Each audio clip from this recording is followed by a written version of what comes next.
All right, we decided we would do a video to show you this tiling technique with the heat embossing. But before we do that, I want to show you, Christine actually has some real Delft tiles that she got in Holland. And tell us a little bit about these, because you colored these in. Yes, we a group of Canadian toll painting guild members from Geilenkirchen Canadian Forces Base. We took our annual trip. The club trip was to Delft in Holland, and it was quite the thing. So that was from 2004. That one's from 2005. And so you used a So stencil what they had like paper stencils with little, so the ship would have all little holes, little dots, tell you where to go. And for the sides we did on our own. Okay. But the ship, they were little dots, and then they put powder on it. And the powder went through the dots, and that was our outline. So it was like a dot to dot. You had something to follow to Yes. trace the pattern. Yeah. And then we used water, and so the tile was actually not baked. It was like just the raw tile, and then we had what they call Japanese brushes, they called it. Mm-hmm. And then we just shade it basically. Okay. But it was a shot in the blue, because we everything was black. So when you do this, it's all black. It doesn't turn blue until it gets fired up in the what do you call it? In the kiln. The kiln. Yeah. So we had each of our tiles had a number on the back, and and so they came back to us, and we could buy these frames. Yeah. So this was my first. So it's kind of like watercoloring, but it's all black, it's all gray, it's all. Yeah, and you can't tell what it is. And you cannot repair. Like, no, it goes right into the clay tile. Right. And then they glaze it and come out with this. So this is what we're trying to reproduce, but sort of in if you imagine each one of our little squares here being a tile on a wall in like a kitchen backsplash or something like that, but we're not repeating little patterns on it, although you could. We're doing one giant pattern on it, but we're going to turn this piece into a glossy tile. And so I'm using the both of those are not English. Starry Sky. Yeah.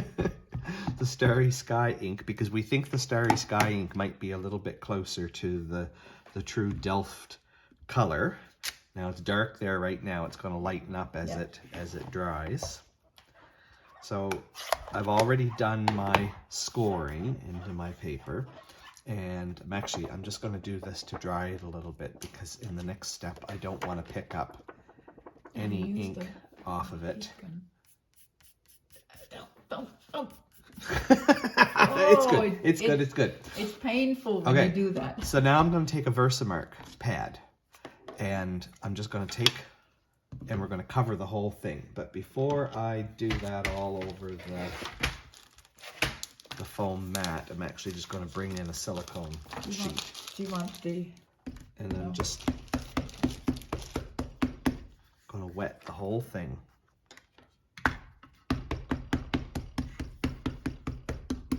Okay, all over it. Then we're going to bring in our new little toy, our little embossing tray, which is it's in the annual catalog, isn't it? As a new tool. I believe it is. It's a combination tool. It's not just one. No, there's a whole set with it, but it has the embossing buddy and everything with it. Yeah. So liberally covering everything here, because I want all surface covered. And then I'll see if I can shake it around a little. There we go. Like that.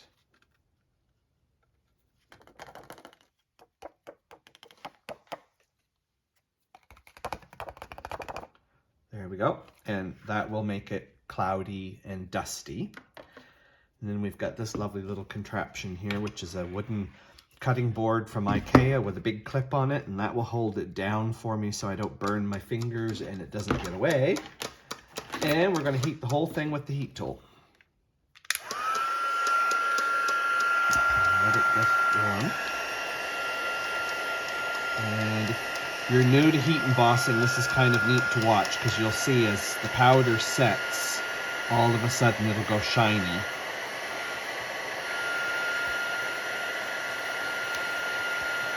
And you'll notice that most on the, there we go, on the flower, you can see the blue.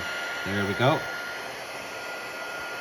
Okay, so I know I'm at the right temperature, and it's hard to see on the white part, but it is getting glossy. And then I've got a window behind me here, so I can see the reflection on it to tell that it's going.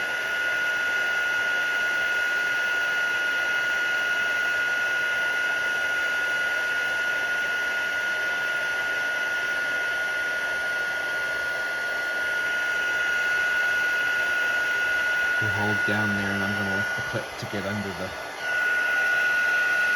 where the clip is holding it.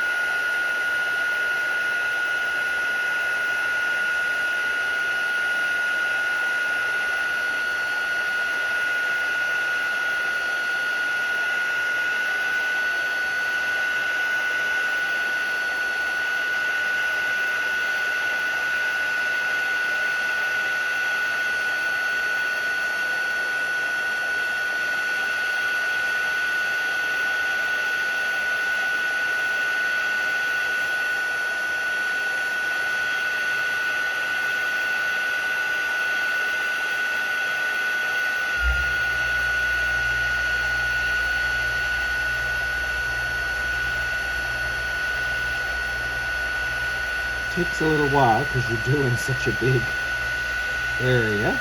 You just keep at it.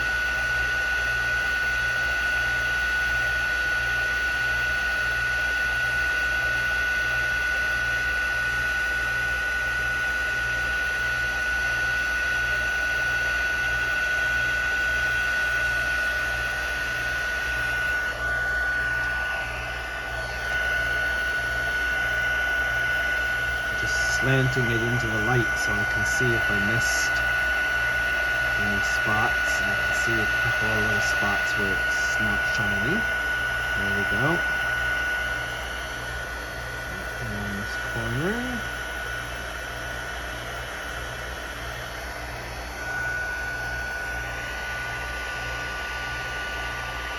That looks good.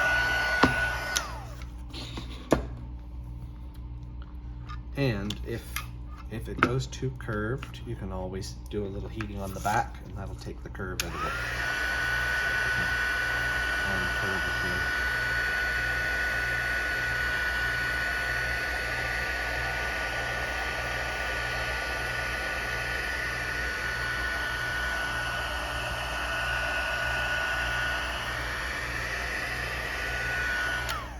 There we go. And come up to the camera here and see if I can get it in. There you go. Get it in the light. You can see the whole thing has got a nice sheen to it. So now let's see how close it matches. Yeah, it's not bad. It's still a little darker blue, but it definitely looks like a tile.